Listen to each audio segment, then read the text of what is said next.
नमः संस्कृताय। Mithila study circle से मैं डॉक्टर प्रियदर्शी।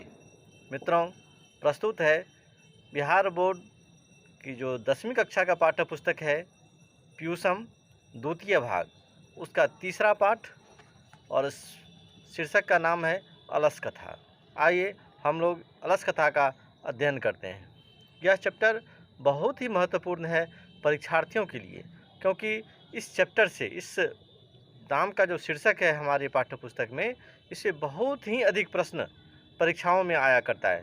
इसलिए इसको स्किप कभी भी न करें। छात्र इसका ध्यान रखें कि यह चैप्टर बहुत ही महत्वपूर्ण है। दूसरी बात, इससे हमें कुछ शिक्षा भी प्राप्त होती है, वह हमारे जीवन में, भावी जीवन में काम आने वाली है। तो इसलिए इस चैप्टर को आत्मसात करके पढ़ना चाहिए। आइए इसका अध्ययन करते हैं।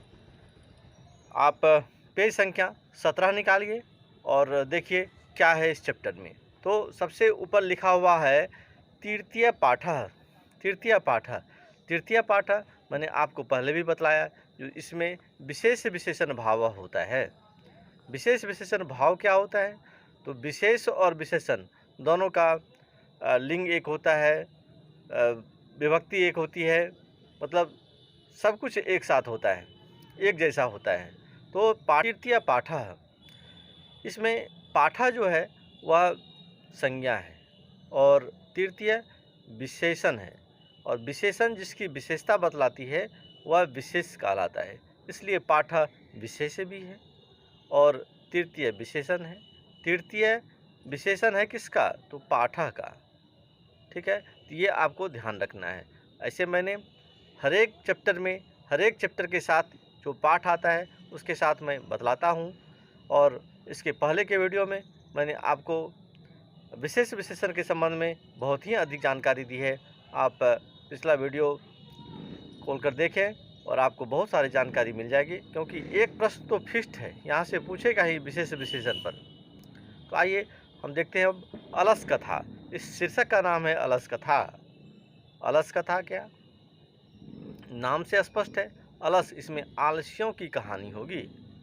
नाम से स्पष्ट है, बहुत बात हमें शीर्षक से ही पता चल जाता है। तो ये जो अलस कथा शीर्षक है, ये शीर्षक से ही पता चल रहा है कि इसमें आलसियों की कथा होगी। अब जो भी कथा हो, परंतु ये तो मोटा मोटी पता चल ही गया, जो आलसियों की कथा होगी, आलसियों की कथा होगी। और आलसी किसे कहते हैं ये भी आपको पता है। जैसे अगर किसी को कोई काम दे दिए आप, तो वो टाल मटोल करता, आज करेंगे कल करेंगे, तो ये आलसीपना का ही एक उदाहरण है। इसी तरह से बहुत सारी बातें हैं। आप पाठ को पढ़िए और आपके लायक इसमें जो बात है उसे मैं छांट करके आपके सामने प्रस्तुत भी कर रहा हूँ। उसे आप ग्रहण करते चलिए, एक ज्ञान भी बढ़ेगा और जो परीक्षा है, परीक्षा के दृष्टि से भी फायदामंद होगा। आइए इसकी जो भूमिका है उस पर हम लोग पहले चर्चा कर लेते हैं। अयम पाठः विद्यापतिकृतस्य कथाग्रंथस्य पुरुष परीक्षेति नामकस्य अंश विशेषो वर्तते। इस भूमिका को हम लोग साथ साथ पढ़ते चले जाएंगे।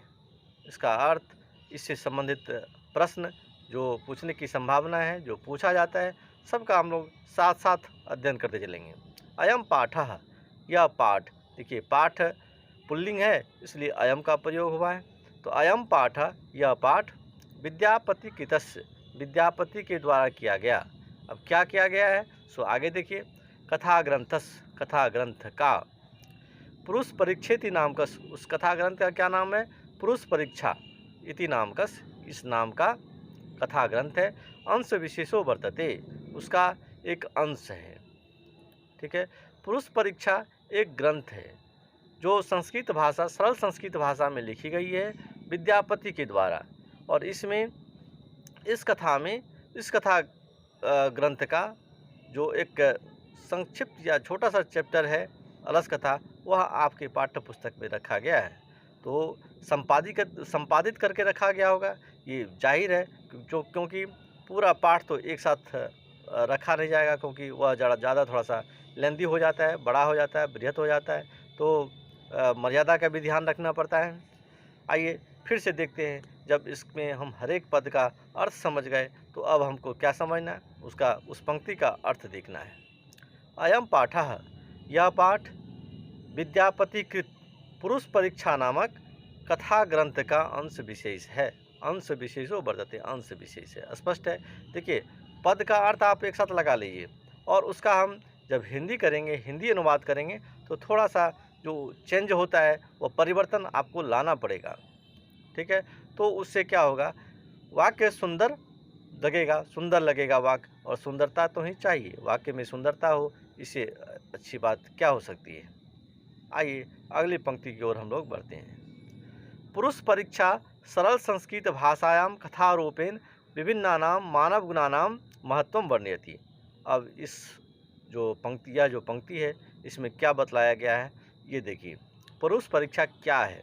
पुरुष परीक्षा सरल संस्कृत भाषायां, सरल संस्कृत भाषा में, मतलब इसकी जो भाषा है वो सिंपल है, सरल है, और संस्कृत भाषा है, संस्कृत भाषा में लिखी हुई है कथारूपेण, कथा के रूप में।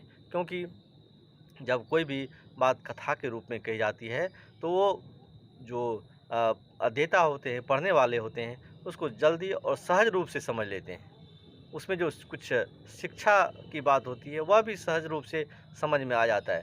आपके सामने ढेर सारा उदाहरण है, आपने पढ़ करके आया है पंचतंत्र को, पढ़ करके आया है हितोपदेश को, वहाँ तो कथा के रूप में ही समझाया गया है सारी बातों को। बहुत सारी शिक्षाप्रद जो जानकारी है हम लोगों को उस ग्रंथ से, उस कथा ग्रंथ से प्राप्त होता है। तो उसी तरह से विद्यापति ने भी बच्चों के मस्तिष्क के विकास के लिए कथा के रूप में सरल संस्कृत भाषा का प्रयोग करके एक ग्रंथ की रचना की है और उसका नाम है पुरुष परीक्षा। तो पुरुष परीक्षा में क्या है आइए देखते हैं। पुरुष परीक्षा सरल संस्कृत भाषायां कथारूपेण, कथारूपेण ये बात समझ गए आप। विभिन्नानां मानव गुणानां महत्वं वर्ण्यते, विभिन्नानां विभिन्न, मानव गुणानां मानव के गुणों का महत्वं वर्ण्यते, महत्व वर्णित करते हैं। देखिए, मनुष्य के अंदर विभिन्न प्रकार के गुण होते हैं, विभिन्न प्रकार के अवगुण होते हैं, ठीक है। गुण और अवगुण सब तो गुण ही है, गुण तो गुण है ही, अवगुण भी एक प्रकार का गुण ही है। हाँ, भले ही उसका जो सेंस है वह निगेटिव है, निगेटिविटी है उसमें, ठीक है। हम लोग अवगुण, हमारे अंदर अवगुण है ये कोई नहीं चाहता है, और हर आदमी चाहता है, हर व्यक्ति चाहता है, हर छात्र चाहता है कि हमारे अंदर अच्छे गुणों का समावेश हो और हम समाज में, देश में एक अच्छा व्यक्ति के रूप में उभरें, हमारा समाज में नाम हो, प्रतिष्ठा हो। तो ये कैसे होगा? तो आपके अंदर जो दुर्गुण है, विभिन्न प्रकार के जो अवगुण हैं, उस अवगुण को निकालना पड़ेगा और अच्छे गुणों का अपने अंदर समावेश करना होगा। आइए इसी पर आगे देखते हैं जो विद्यापति जी क्या कहते हैं। पुरुष परीक्षा सरल संस्कृत भाषायां कथारूपेण विभिन्नानां मानव गुणानां महत्वं वर्ण्यति, विभिन्न मानव गुणों का महत्व वर्णित है। मानव गुणानां महत्वं वर्णयति, वर्णन करते हैं किसका? विभिन्न मानव गुणों का। मनुष्य के अंदर जो विभिन्न प्रकार के का गुण है, महत्व, विभिन्न का गुण है, उसका क्या महत्व है? गुण तो ढेर सारा पड़ा हुआ है, तो उसका महत्व हम जानेंगे तब ना। कोई भी वस्तु हमारे सामने है, जिस चीज़ को भी हम जानते हैं उसका महत्व आपको जानना पड़ेगा, तभी उसका महत्व, उसकी उपयोगिता आपके लिए है। अगर आप उसका महत्व नहीं जानेंगे, उसका उपयोग करने के लिए नहीं जानेंगे, तो फिर क्या उसका मकसद है? सब बेकार हो जाएगा। इसलिए महत्व जानना पड़ेगा। इसलिए हर एक मनुष्य के अंदर कुछ गुण होते हैं, उस गुण को पहचानना चाहिए, और ख़ास करके अभिभावकों को तो विशेष रूप से जो उसके बच्चे के अंदर कौन सा गुण है, उस गुण को हम कैसे परिमार्जित करें, ये बात जाननी पड़ेगी। और अगर आप जान लेते हैं, ससमय जान लेते हैं, तो इससे क्या होगा, आप अपने बच्चों की जो प्रतिभा है उसका बेहतर ढंग से विकास कर सकेंगे। आइए आगे देखिए। दोषानाम च निराकरणम शिक्षाम ददाति, और मनुष्य के विभिन्न प्रकार के जो अवगुण होते हैं, दोष होते हैं, उसको पहचाने। पहले तो पहचानिए जो कौन सा अवगुण है और उसका दोष को दूर करने का क्या उपाय है। निराकरण शिक्षा में दोषानाम च निराकरण, उस दोषों को दूर करने का, निराकरण करने का उपाय बतलाया गया इसमें। उसकी शिक्षा इस पाठ में दी गई है। यही है ये दूसरी पंक्ति का अर्थ। आइए फिर से इसको एक बार देख लेते हैं। पुरुष परीक्षा सरल संस्कृत भाषायां कथारूपेण विभिन्नानां मानव गुणानां महत्वं वर्ण्यते। पुरुष परीक्षा क्या है? पुरुष परीक्षा सरल संस्कृत भाषा में कथा रूप में विभिन्न मानव गुणों का महत्व का वर्णन करती है और दोषों के निराकरण की शिक्षा देती है। दोष हो हमारे शरीर में, हमारे अंदर दोष हो, तो उस दोष को रखने से क्या फ़ायदा? उसका तो निराकरण करना पड़ेगा, उसको तो हटाना पड़ेगा। तो इसकी शिक्षा भी इस चैप्टर में दी गई है।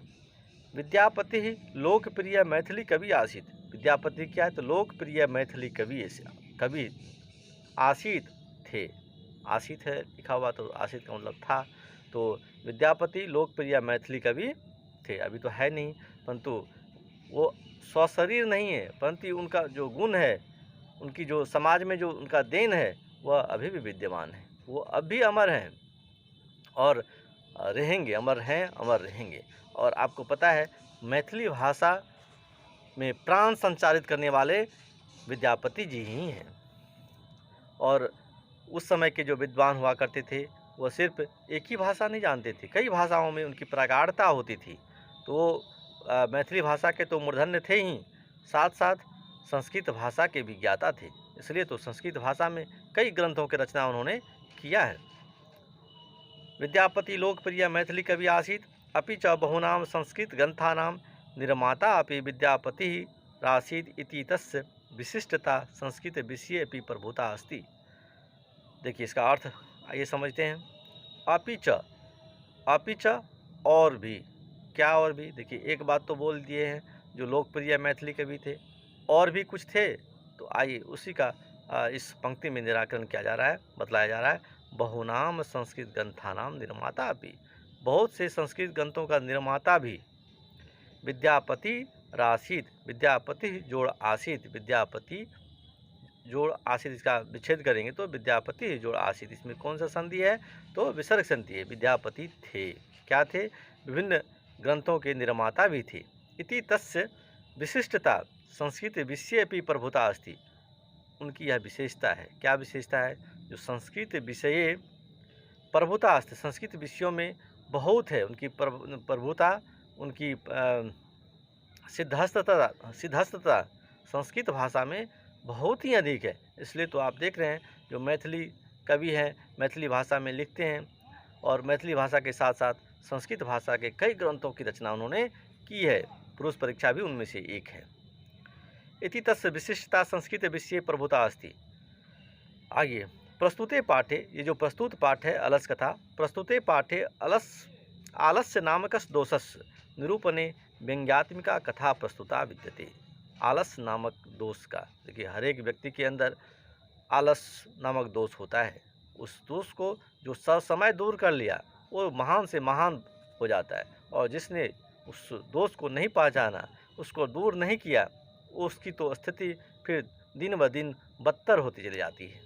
इसलिए अपने आपके भी अंदर में अगर दोष है तो उस दोष को निकालने का प्रयास कीजिए, और उस दोष के आधार पर ही आप उस दोष को निकालने के बाद देखेंगे जो कुछ ही दिन में आपके अंदर एक अलग ही प्रकार की अनुभूति होगी, एक अलग ही प्रकार का चमक होगा, और आप अपने लक्ष्य की ओर अवश्य पहुँचेंगे और अपने लक्ष्य पर जरूर ही पहुँच जाएंगे।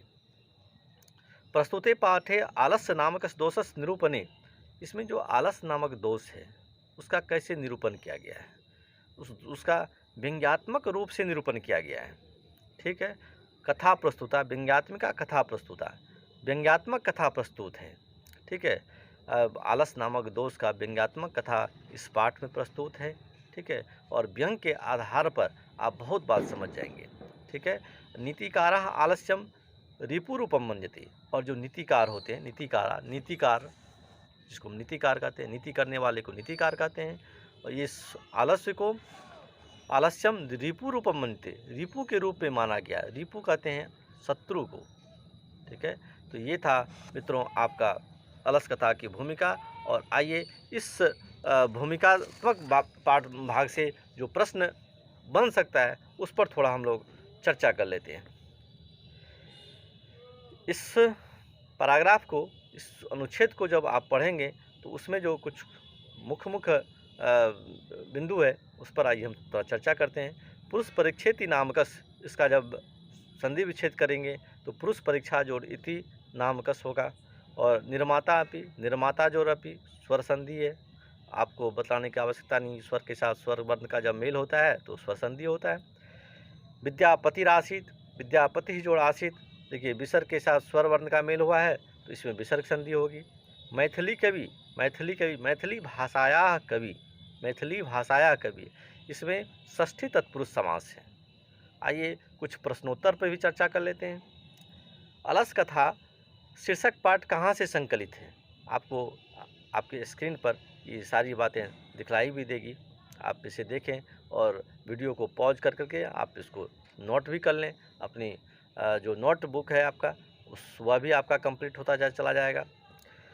अलस कथा शीर्षक पाठ कहाँ से संकलित है, इसका क्या उत्तर होगा? अभी तो विकल्प 4 विकल्प वाला क्वेश्चन पूछता है, तो आप उत्तर याद रखिए, पुरुष परीक्षा नामक कथा ग्रंथ से, ये जो संकलित है पुरुष परीक्षा नामक कथा ग्रंथ से। तो फिर दूसरा प्रश्न बनता है इसे, पुरुष परीक्षा नामक कथा ग्रंथ के लेखक कौन हैं?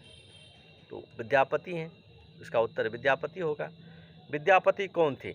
अभी आपने पढ़ा, जो विद्यापति लोकप्रिय मैथिली कवि थे और क्या थे, ये बहुत से संस्कृत ग्रंथों के रचयिता भी थे। ये आपने विद्यापति के संबंध में जाना। और भी प्रश्न देखिए बन सकता है इससे, अलस कथा शीर्षक पाठ में क्या वर्णित है? अलस कथा शीर्षक पाठ में क्या वर्णित है? ठीक है, तो क्या वर्णित है, आइए इसके संबंध में देखते हैं। अलस कथा शीर्षक पाठ में आलस नामक दोष का व्यंग्यात्मक शैली में निरूपित किया गया है। आलस नामक जो दोष है उसका व्यंग्यात्मक शैली में निरूपित किया गया है। इसमें आलस को शत्रु रूप में माना गया है। ठीक है, आइए नेक्स्ट क्वेश्चन देखते हैं। पुरुष परीक्षा नामक कथा ग्रंथ में किसका महत्व वर्णित है? किसका महत्व वर्णित है? तो ये भी एक प्रश्न बन सकता है। अभी जो 2 नंबर का प्रश्न आता है, 8 प्रश्न, उसमें ये भी बन सकता है।